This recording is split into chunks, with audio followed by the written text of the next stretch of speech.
Welcome back, everyone, to National Park After Dark. I'm Danielle. And I'm Cassie. We're starting this week's episode on a little bit of a more somber note. I think we've all been following Gabby Petito's case very closely.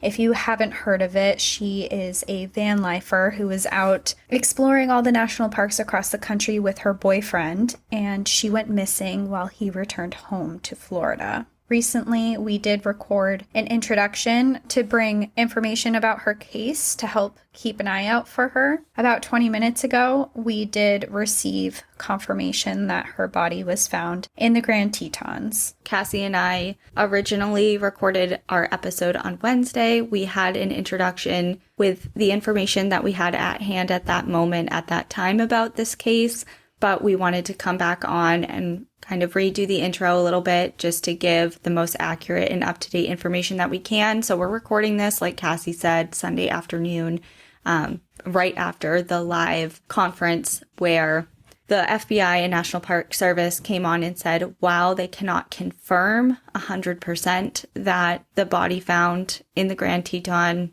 area is Gabby, they do say that they do say our condolences to the Petito family, etc. So at this point, we are assuming that this is Gabby, and that's why we wanted to come on and bring that new information to everybody. At this point in time, Brian is still missing. Brian has fled, and he is thought to be around the area of the Carlton Reserve in Florida. If you have any information on where he might be, or if you've seen him, please contact authorities, because at this time he is prime suspect, I imagine. I mean, he took off, he got a lawyer, and now he fled. I think he certainly has something to do with this case. And if you have any information, please contact authorities. At this point, we just want to say our biggest condolences to her family. I mean, I think we were all hit pretty hard with this. She was out doing something she loved, van life. It's something a lot of people are trying to do. I mean, I have a bus with my partner, and national park trips are the dream, and this happened to her. And I think we're all really, really heartbroken for her family right now and for what happened. Yeah, and we've had a lot of people contact us, message us, tweet at us, comment at us about this case and whether we've seen this or that detail, or why haven't we spoken about it yet, or what are our theories, etc., etc. And while we can understand that, we do host a podcast about missing people and people who have passed away within the national park system. We understand that. But this case is it's unfolding as, every single day there's new information, different information. There is real-time grieving family and friends going on right now, and it's still an active and ongoing situation. And we don't feel that it's our place to speculate and to give our opinions on what we think may have happened, why, how, etc. And while we all have our theories and thoughts, I think that on such a public platform, it's not our place to say anything or elaborate on anything until we have all of the information. That being said, though, we have no intentions of ever doing a podcast episode on this. We want to give her family the time to grieve and the privacy to grieve. We're not going to make a show about it while they're in the midst of grieving. And we hope that when you are all on social media and you're seeing all these comments, that instead of speculating what you think might have happened or your thoughts and theories, just send your condolences to her family, because these are, like Danielle said, these are real grieving people, and we really feel for them right now. So we're going to give them their privacy, and we're just going to send a lot of hope and prayers their way, and that they get closure and they find out what really happened here. And as everything unfolds more with Brian, then we will be sure to post articles and factual information. But as far as hearing us debate back and forth about our theories of what led up to it, what their relationship was like, what happened, etc., I think that this is going to be the first and only time we kind of address that on the podcast.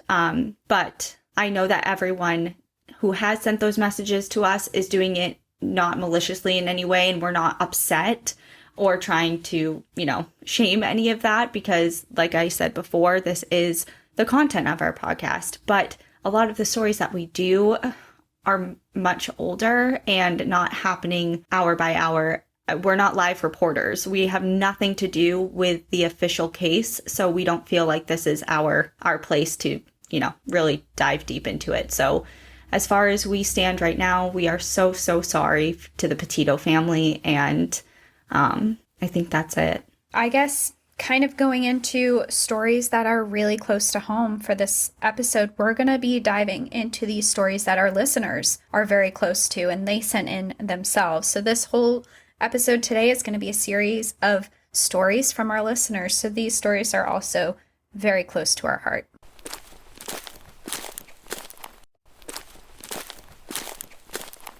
So with that being said, we have some stories to share with you today.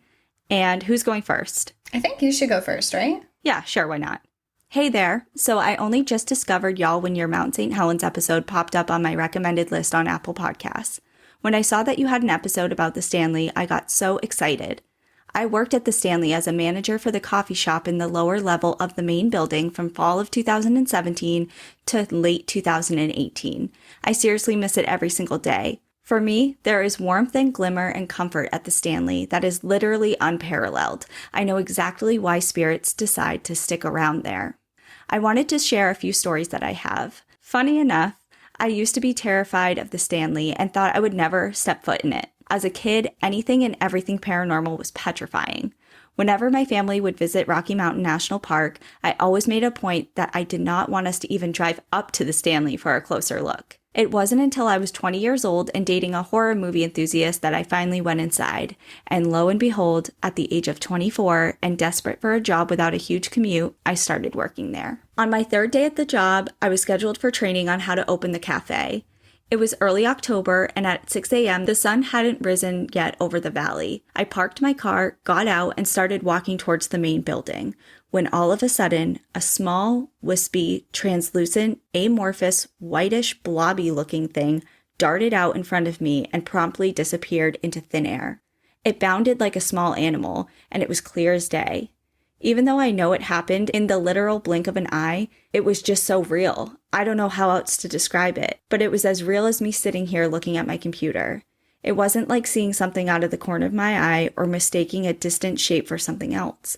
It was so vivid and occurred right in front of me, a mere feet away. I literally stopped in my tracks and looked around the parking lot to see if any car had their headlights on, or if anyone else was around, or maybe some kid was shining a flashlight from one of the windows. But there was nothing. It was before the break of dawn, and I was completely alone. That was actually the experience that really cured me of my perpetual fear of ghosts, because it wasn't scary at all. I actually remember laughing to myself in excitement and disbelief and felt so happy and welcomed. At the time, I had no idea that Comanche, the ghost of the cat, even existed, and I didn't know that there was a pet cemetery on the grounds either. It wasn't until a few weeks into my employment when I was chatting with one of the tour guides, she offhandedly mentioned a resident ghost cat, that I figured out who I had come across on my third day. It might sound dumb, but I really hold that whole experience very near and dear to my heart. A lot of the staff members at the Stanley will tell you that most everyone gets hazed by ghosts when they first start working at the hotel. It's funny because I've been close with animals my entire life, and at the time I was living alone with my 3 dogs and 4 cats. I like to think that Comanche sought me out intentionally. Later on in my employment, one of the tour guides told me about a child spirit who liked to hang out in the concert hall and was perpetually fond of playing bouncy ball. Even though I believe in the paranormal, I still go out of my way to debunk things, and I thought that the reason behind this ghost kid tossing bouncy balls back and forth with other staff members was probably just a result of the old, wonky, and uneven original hardwood flooring. So I tested it out for myself, and I was really surprised. I didn't see an apparition like I had with Comanche, but I could feel a giggly-like child presence, and sure enough, when I tossed the bouncy ball across the floor, it would always come back directly to me. A couple of times I saw it literally freeze and change directions to come back my way. And I'm going to summarize the rest of the email because it's very long, but she goes on to say a couple of things about different odd occurrences in the Stanley that she was always correcting guests about, like lights being motion sensitive or not, or why sinks would turn on and off automatically, quote unquote automatically, when they're not automatic at all. just different things like that. And then she did mention, remember when that bear made news because he just walked into the lobby of the Stanley? Yes, I do. Yeah, she was there. Oh, cool. Yeah. That's funny. I know exactly the cafe she's talking about because I got a coffee there the last time I was visiting Rocky Mountain with my mom. We just grabbed a coffee and sat down. It was in October. It was before, maybe right after her time. Yeah, 2019. So just missed you. And then she closes out by saying, phew, okay, sorry for the novel. I just really love the Stanley, and I've been feeling incredibly homesick recently.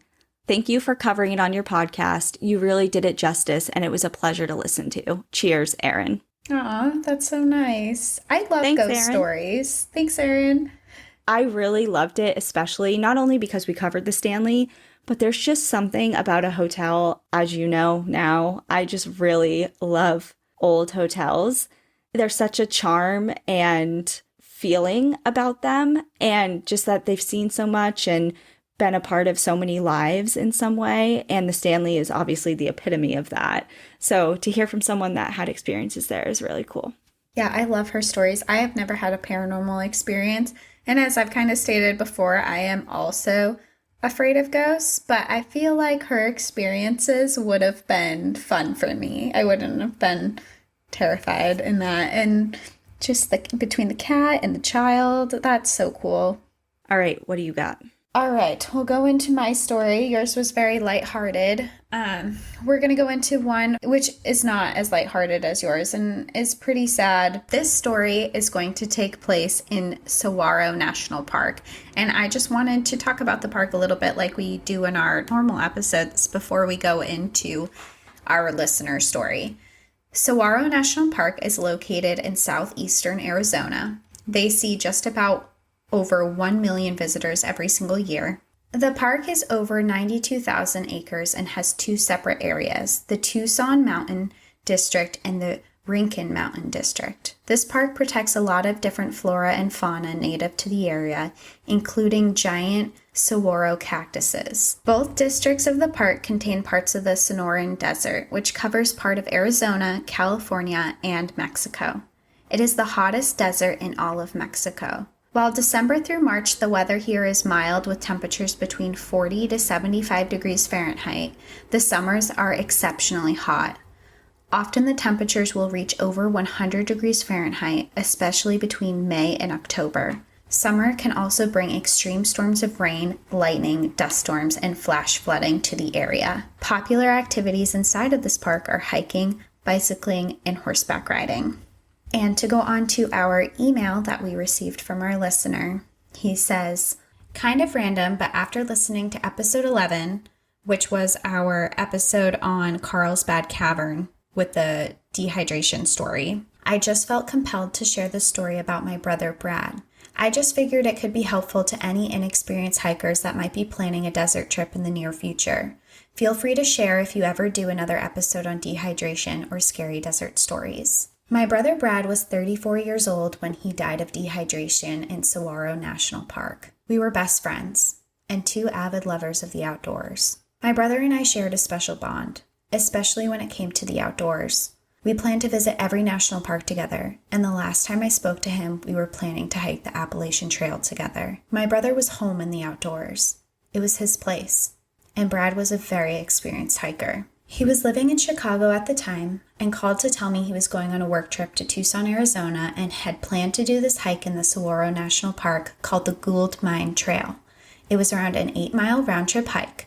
He was the most experienced hiker that I knew at the time, and he told me before he left that he had a couple of maps on him and was planning on taking off sometime in the morning. Brad had set out for the hike on Saturday, May 27th, 2017. Starting at the beginning of the trailhead, it was documented that he checked into the park and signed into the trailhead registry, stamped for 9 a.m. I believe the hike was supposed to take around 3 to 4 hours. The trail actually leads up to the top of this mountain where you can get a nice panoramic view of the park. When he reached the summit, he had actually attempted to FaceTime my mom, which she answered for a brief second before they lost connection, considering he wasn't in a place that had service, but assuming he might catch a signal at the top of the mountain. As far as we knew, he was just calling to say hi, but I guess we'll never know for sure. And this was the last time anyone heard from him. On Sunday, the 28th, we got the news that the head ranger, Ray O'Neill, and another ranger recovered his body where he was suspected of dying of dehydration. Fast forward about 4 months. I was desperate to find answers, so I arranged to meet up with Ray so I could back hike the trail to where his body was found by a young French couple who to this day I've never been able to track down. Ray kindly drove over an hour out of his way to meet with me and my friend John and showed us where he was. And that was when we found out the details of how he had passed. The first mistake Brad made after listening to the Rangers was just simply that he was from out of town. Apparently, people die every single year in Saguaro, and almost all of them are from out of state. He proceeded to tell me that it's common for people who are from out of state to experience severe dehydration or even death because people that are not from desert climates are not acclimated to the climate there. He had told me that they suggest that all out-of-state visitors be sure to take at least 2 to 3 days to give your body time to acclimate to the climate. The reason being is that people that are not from the desert climates don't tend to sweat as much. He then told me that an acclimated body will tend to sweat profusely, which acts as a natural cooling unit for the body. Your sweat cools your skin and helps in regulating your body temperature. This is a problem for out-of-state hikers. Being in dry climates, your natural instinct when you sweat a lot is to, naturally, tell your brain to drink more water. And if you're not sweating that much, your brain can get confused based on the false signals of your body, which can begin to send you into a state of dehydration. Second, when you're not sweating as much, it's typically an indicator that the sun is just sucking whatever water you do have or are drinking right out of your body. In addition to that, another sign to watch out for is how much water you're drinking in extreme heat. If you're not peeing and drinking lots of water, keep drinking. When he was recovered, it was discovered that he had a large gash on his forehead and blood on his Ohio State hat. Where he was found was right at the fork of a trail. After he had fallen and hit his head, most likely because of being dehydrated, he probably put his hat back on and continued until he reached the fork of the trail. When I got the chance to see the actual spot, the ranger told me that they found his pack with an empty camelback which held 3 liters of water. His third and final mistake is something that every hiker should know. When he had originally checked into the park and signed the trail log at 9 a.m., that was the exact time that the ranger told me is when all hikers should typically check out due to heat. Lastly, the most important thing on my mind is that it's important to know that temperatures are always measured in the shade because the shade temperature is the true air temperature. When my brother was pronounced dead at 2:32 p.m., the rangers estimated the actual temp with the heat index to be around 120 degrees Fahrenheit. I'll end with this, a letter of sorts I wrote on my Instagram when I spread his ashes off of Half Dome in Yosemite in 2018. Hope this finds you well and rest easy that it is truly a noble thing to die doing what you love. And nobody loved the outdoors more than my brother Brad. Today, I was able to say goodbye to my brother. 10 years ago, next month, we took our first trip out west to Yosemite National Park. At the time, I don't think either of us realized just how it would shape our future. For me, it was kind of not too serious, but love for the idea of the outdoors. For Brad, it was much more. When I first decided to thru hike the Pacific Crest Trail, I was going through his computer and came across an old video of the two of us climbing the cables of Half Dome. In the video, I was filming and I panned the camera towards Brad, where he was just staring up at these cables that climbed over 400 feet straight up the east face of Half Dome. He said, "This is the most amazing thing I've ever seen in my life."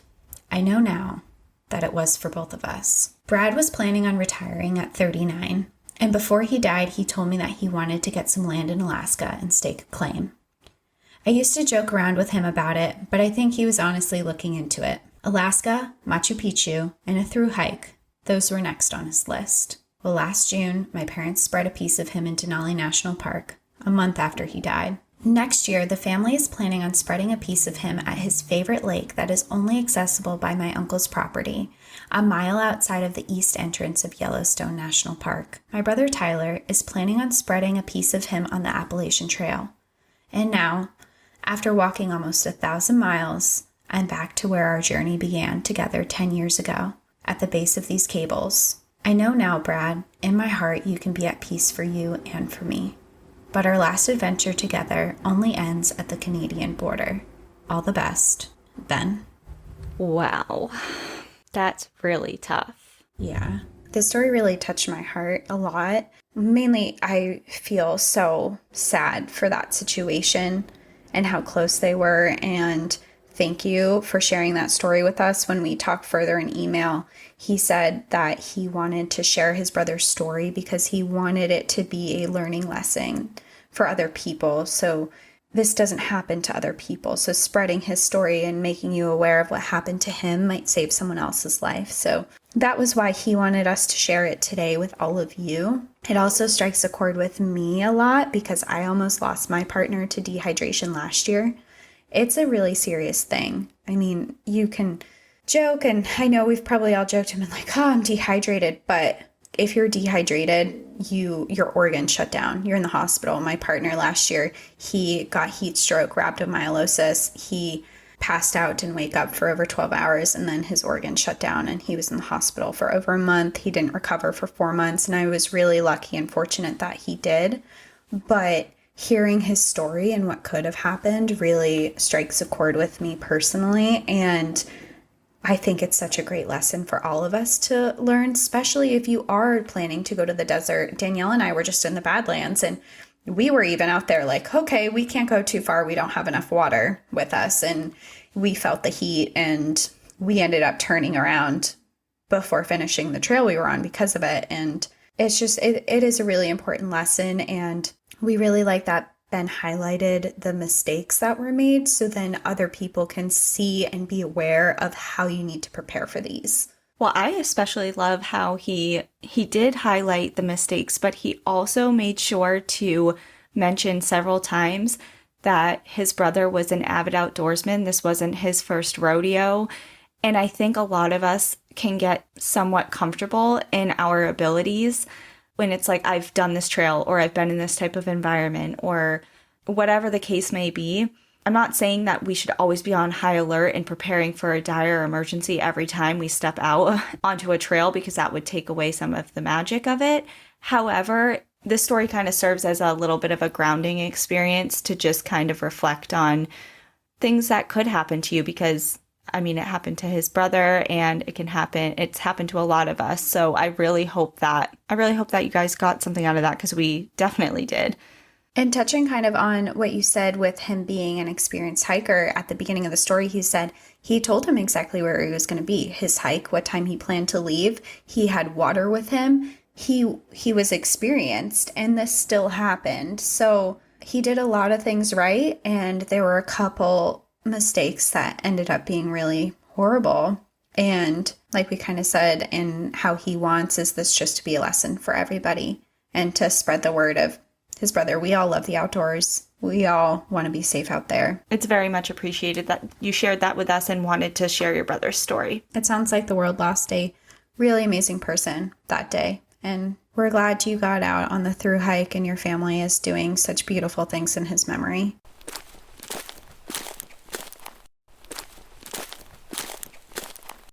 Okay, so my next story actually takes place abroad. Hey girls, love the podcast and was even more excited to learn you were veterinary technicians to boot. I'm a veterinarian.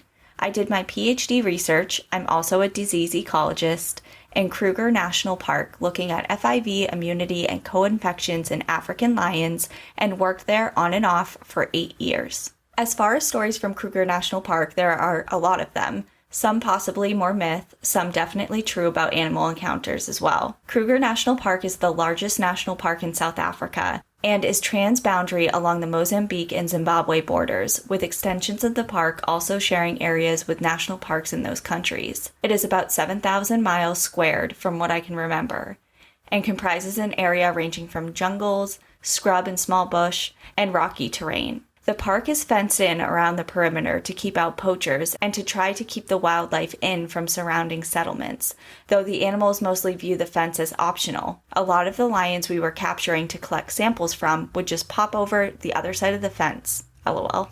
Within the park, the tourists are actually the ones fenced in. In order to hike, you have to arrange a guide, but otherwise you will see the park from a vehicle so that the animals can roam freely without disturbance. It is home to the Big Five, who normally go about their business. The only places they tend to overlap too much with humans on foot is in the staff villages, where people can walk outside of fences, although the houses do have low fences to slow down predators. And when you are out working in the field, as staff, you can roam freely. The main town where staff live is called Skakuza, which is towards the mid-southern region of the park. It houses a couple of thousand staff and also has a tourist camp attached that houses visitors.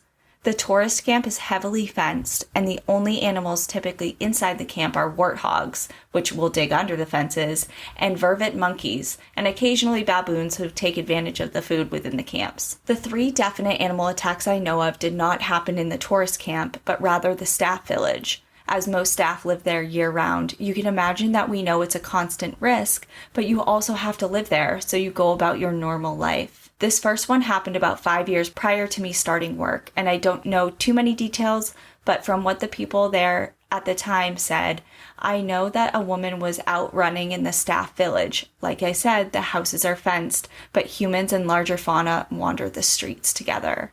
And she was attacked and killed by a leopard who carried her up a tree in front of the church and cached her. The second one, which is even sadder, although they are all sad and horrific, was actually one of my colleagues' little boys, who was walking to the school with his friends and had forgotten something at home. So he turned back on his own to get it and was attacked and killed by a leopard. I believe they were able to recover his body fairly quickly because there were onlookers. The last, which is the most personal to me, was my friend Jacques. Jacques was an avid outdoorsman, albeit an adrenaline junkie. He had been born and raised within the park and was used to living alongside wildlife. As an adult, he spent about 6 months a year working as a commercial driver, and the other 6 months he lived in the park helping with various conservation projects, most notably river health surveys and crocodile health surveys, as he was an avid fisherman and spent most of his time on, in, or near the water. It sounds weird, and it definitely comes across as a Touran moment if you haven't lived in the park. But one of the common things in the park for young people to do is float and swim in shallow water where you can see the bottom, so that you know you aren't near a crocodile or a hippo. Needless to say, Jacques was used to the water and where animals hung out versus where it was safe. Him and another friend got in a competition to retrieve golf balls at the bottom of the lake, something that they did for the golf club park service all the time, and in an area that was shallow and known to be free of large crocodiles, who normally didn't frequent that lake due to the lack of prey. Despite being in shallow water in a safe spot, they didn't see the croc swim up. It grabbed Jacques and pulled him underwater. The friend in the water was able to get to safety, but him and the other friends on shore watched in horror as he never resurfaced. I was in the US at the time and received a call with the information as to what happened at about 10 p.m. as Jacques was my best friend in South Africa, and our research team was among the first to know, as the rangers that normally help us with captures had to cancel to go retrieve his body. When they found him, the crocodile had stashed him on a bank of the golf course and was defending his body. Sadly, they had to shoot it to get his body back. They normally don't destroy animals in Kruger because you know these things are done at your own risk. Jacques would have hated that they shot it. He dedicated his life to helping crocodiles. My PhD advisor, who is also a vet, did the necropsy, and apparently the croc had parasitic pneumonia and was slowly starving to death from some injuries sustained from bigger crocodiles. We also have a man-eating pride that we've worked with. That's more up in the air because we haven't actually caught them with human remains, but we have caught them on trail cameras stalking human refugees from Mozambique, following one particular telephone line into South Africa as they tried to escape across the park, and a lot of human belongings have been found in that area. Again, they don't destroy them because humans aren't supposed to be on foot within the park. Anyways, those are my stories. Keep up the good work. Heather. Wow. Thank you, Heather, for sharing those stories, especially since you were close to multiple people involved in them. That's horrific and horrible and really sad. I particularly liked, it's hard to point out things that you like within a story like this, with this type of tone. But again, she took time to highlight the fact that he knew the park and he was born and raised there and was well aware of the risks associated with doing certain activities there. And unfortunately, this just happened. And he would have hated that the crocodile was shot and killed because of it, and that he dedicated his life to crocodile research. I mean, I think it's really difficult for us, especially when we did the Lions of Tsavo episode. It's so easy to sit here in our living room in the lower 48 and say, like, what were you thinking? Like, why did you put yourself in a position where you could be eaten by a lion or a leopard or whatever it was? But life is just so different there. And like she said, I mean, you know the risks, but you have to go about your life. Like, what are you going to do? Like, lock yourself in a room all day for the rest of your life? Like, it's not realistic. It's not realistic. And I don't know. That was a very cool story.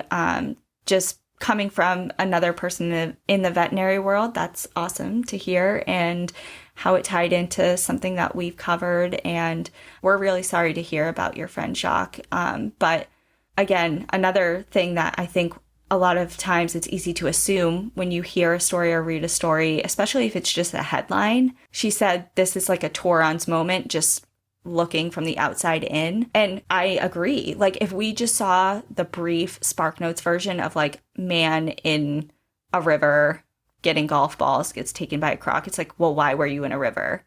Or why were you in that lake with large crocodiles around? But we didn't know the details, you know? Like, yeah, there's more to the story there. I also thought it was really interesting that after they did the necropsy, that it showed he was starving and there was something going on with this alligator, which I think is a common theme with a lot of these animal attacks that we have talked about, like Night of the Grizzlies. That bear was emaciated and had a lot of stuff going on. And I think that that's a common factor in animal attacks. Yes. Oh my God. Speaking of, okay, total side note, but it's so relevant.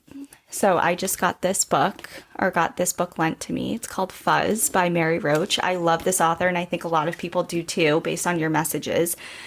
So it's all about human wildlife conflict and human behavior and wildlife biology. And it's all about animal attack forensics, which is cool. Just, I mean, you know that I've been looking into grad school for wildlife forensics, and this is just like so up my alley. And I just really am super interested in that underlying factor that you said. Like, there is a commonality in almost every single animal attack story we've shared, that there is something either physically or cognitively,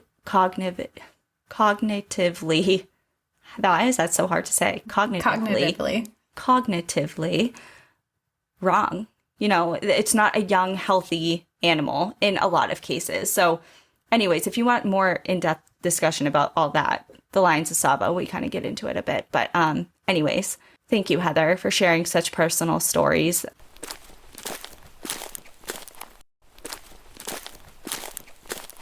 I guess we'll go into our next listener's story here. We're going to switch up the tune a little bit, and we have an alien story. Oh my God, yes. I was like, wow, I'm starting to get depressed. Like, should we keep going? I know, we have so many sad stories that people have written in. This one is not sad, we'll switch up the pace a little bit. Hey ladies, I believe in the paranormal and I believe in aliens, especially after my experience. I do have a sixth sense. I've seen ghosts. I've gotten messages from dead relatives before through my dreams. I've cleansed a house before, which was pretty scary. And I've explored around at night in cemeteries and actually heard something that made my friends and I all run away quick. What's her name? Can I DM her? She sounds really cool. I know, I think you guys would get along very well. Anyway, I have a story to tell you, and it's up to you guys if you believe me or not. I was living in Salinas, California at the time, and I was a sophomore in high school. My parents' living room had this huge window that looked out into our backyard. Right next to the window, outside on the patio, there was this round table with a huge vase on it that had those decorative sticks sticking out of it. That was the very first thing you saw when you looked out into the backyard. I was running super late to school that morning, so I grabbed my keys to my car and my backpack and ran outside. When I started my car and got ready to back up out of the driveway, I realized I was missing my biology book. I forgot to grab it from the couch, and biology was the first and longest class of my day, so I really needed it. I remembered, I turned my car off, and I ran to the front door. I stuck my key into it and unlocked it, pushed it open, and looked up towards the window. Every time I get to this part, I get the chills. I remember clear as day. I looked up and I saw the short, maybe 3 foot tall, gray, big head, huge black eyes, thin body, super long, thin arms holding up the vase that was on the table. It turned and looked at me, dropped the vase, and took off. It literally ran and jumped over my parents' super high fence with like one hop and disappeared. I stood there in shock. Like, what the hell did I just see? My dog, who was also in the backyard at the time, was barking like crazy. I slowly crept up to the window, and sure enough, the vase was in pieces. I ran into the garage and let my dog inside, and she also seemed super shaken up. I ran to my mom's room and asked her if she heard anything break outside, and she said yeah, but it was probably a cat and knocked something. I said, no, it wasn't a cat. I don't even know what that was. It didn't even look like anything human-like or animal-like. My mom is your typical Hispanic mom, and she said that it was the devil and that I needed to behave. I got... The part made me laugh. I got annoyed and grabbed my book and sped off to school. My best friend and I were in the same computer class, and she noticed that there was something off about me. I told her what happened, and she said, I totally believe you. I've never seen you so shook up before. Her dad and her are big-time believers in UFOs. Apparently, there has been a couple sightings of flying saucers and weird stuff in the city of Salinas. My best friend's dad and my bestie saw a UFO hovering in the sky above their house. He was using his binoculars and saw it. I think it came out in the news since a lot of people were seeing it. Because of this incident, I was scared of anything UFO related. I have another story. I was in the Army, and my soldier and I were driving on Edwards Air Force Base at around 10 to 11 p.m. It was pitch black outside. I was driving about 55 miles per hour, and my soldier said, Hey, Sergeant, look at those lights in the sky. They've been keeping up with us. Sure enough, I look up and see these weird, different color lights keeping up with me. It didn't look like a helicopter or drone or anything like that. It was flying pretty smooth, too. After a couple minutes, I see the light make a small dip and then disappear. It never came back, and I didn't see any more lights in the sky after that. I believe aliens and other things are out there just chilling and conducting random experiments and studying us, and one day it'll be like that movie, The Day the Earth Stood Still. Especially since they see everything and how bad us humans don't take care of the earth and get rid of us and start over again. Stupid Taurons especially. Thank you guys for being so entertaining. My fiance and I listen to your podcast. My fiance and I learned some cool, new, and helpful facts. Stay weird and aliens exist. Hell yeah. What's her name? Danielle. Well, that explains it's meant to be Danielle. Danielle, thank you. That was awesome. That's a no thank you for me. To see an alien that close? Yes. I want to see a UFO. I don't want to see it in my, taking up my decorative sticks or whatever the hell she said. Yeah, I thought that was really cool to actually see one in person. I totally believe you. At the beginning, she said, believe it or not, I believe you. 1,000%. Aliens totally exist. There's UFOs out there. And to have a UFO story on top of that story, you're taking up all the UFO stories for Danielle over here who hasn't seen one yet.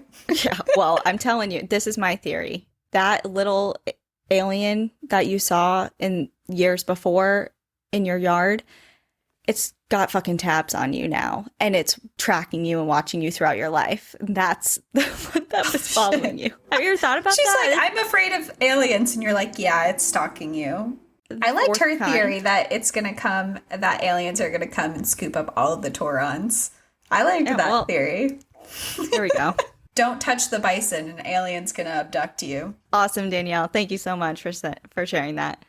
I have another listener story that was a little bit on the shorter side, so I wanted to read this one. It's short, but it's very impactful. This particular listener that wrote into us is from New Milford, Connecticut, and went to school down the street from where the Sandy Hook Elementary School shooting took place in 2012. And it was a really, really devastating school shooting that was primarily children that were killed. So her email reads, Hey ladies, just finished listening to your first episode, and I'm really looking forward to hearing more.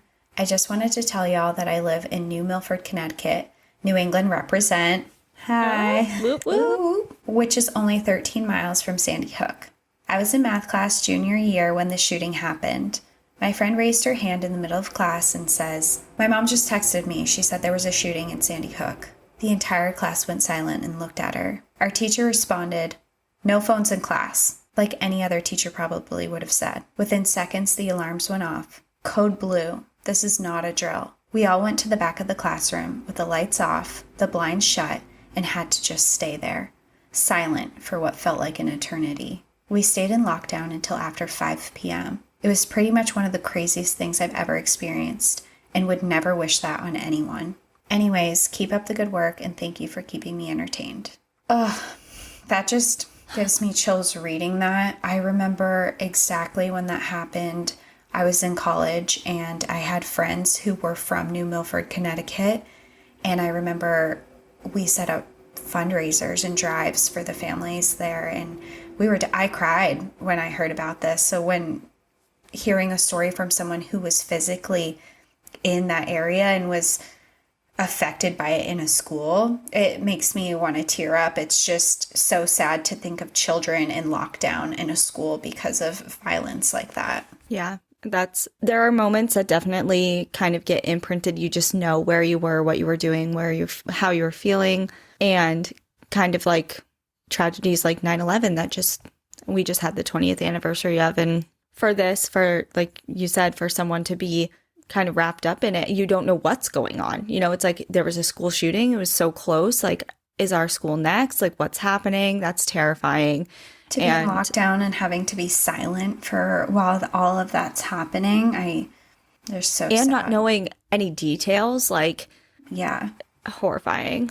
So my school, we went into lockdown one time and it was because we had a bomb threat at our school.